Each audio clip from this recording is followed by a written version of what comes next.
Hello everyone, Brian here.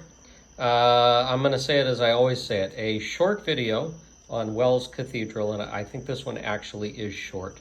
So there, hiding behind the toolbox, is the east end, all put together and looking pretty good for a first attempt and for an amateur. I'm not unhappy. Actually, it's not true. I am unhappy, but I recognize that it looks pretty good to the average person. It just has things about it that bother me. And they're all my fault, but I'm learning as I go. So what am I working on now? I'm working on the nave. I'm working on this instruction here.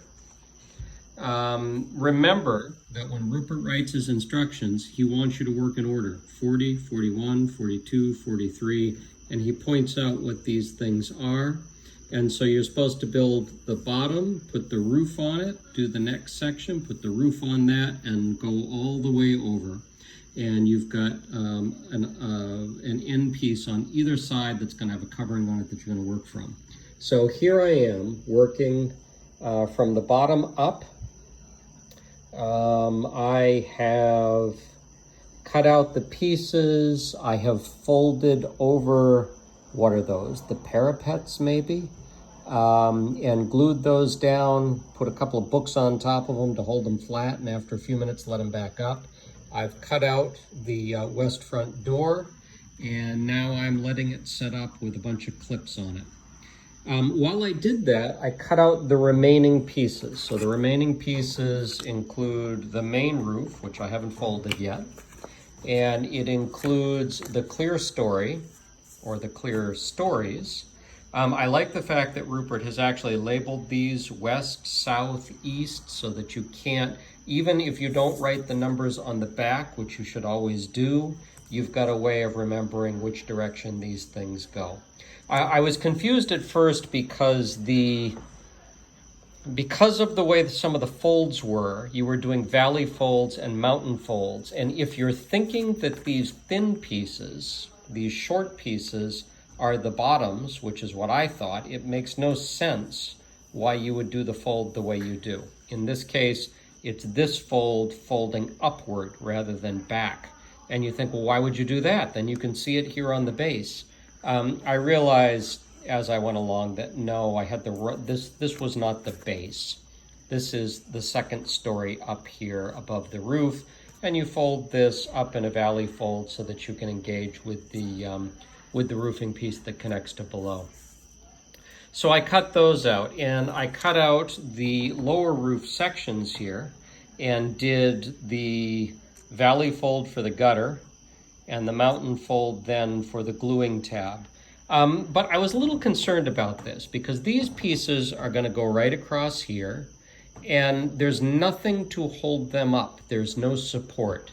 So I'm not so concerned about this because this is straight up and down. It's going to have a roof piece glued to it. But it felt like the roof, especially a flat roof, I mean, it's got a fold, which is going to give it some structural rigidity. But even so, I felt like it would be too easy to accidentally knock that and dent it downward. So I could have done a couple of things. I could have created a support to go under here, and I still could do that. But I did what I've showed you a couple of times before. I took an extra piece. I went to the A card here, and I found a piece that was extra when I was done, and the same thing here with the C piece.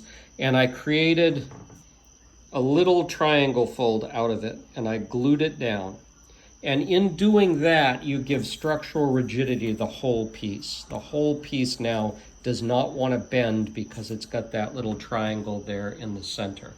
So now when I put this piece in, is this the right one? This is the right one.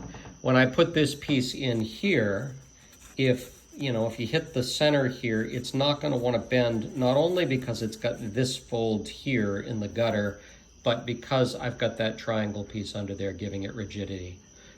So I find I'm doing that a lot, not necessarily on this model, but just a lot on paper models, especially when you've got long stretches like this that feel like they could flex easily. That is a great way to give yourself some structural rigidity with minimal effort. So there you go. This is probably all I'm going to do tonight, is just pull off the pins on that, and then I'll probably stick it in front of Wells, and I'll put it in front of me after I clean up, and I'll just stare at it and think, wow, that looks lovely. So there you are. We're chugging right along on this model.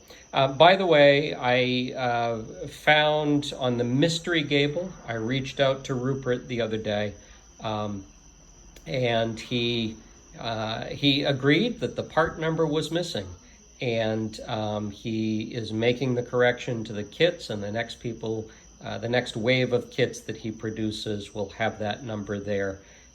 He said that this is really a relatively new model that he's still getting feedback on, and so he appreciated the feedback on something that could be corrected, and it's really nice. Talk about customer service. So that's a really nice thing. I told him I'd report back if I found anything else. That can only benefit those of you who order it in the future and keep doing work. I don't expect to find a lot. These are really very thorough models. He's done a wonderful job. So anyway, that's all for this evening. Thanks so much for joining me. We'll see you in the next one, and bye-bye.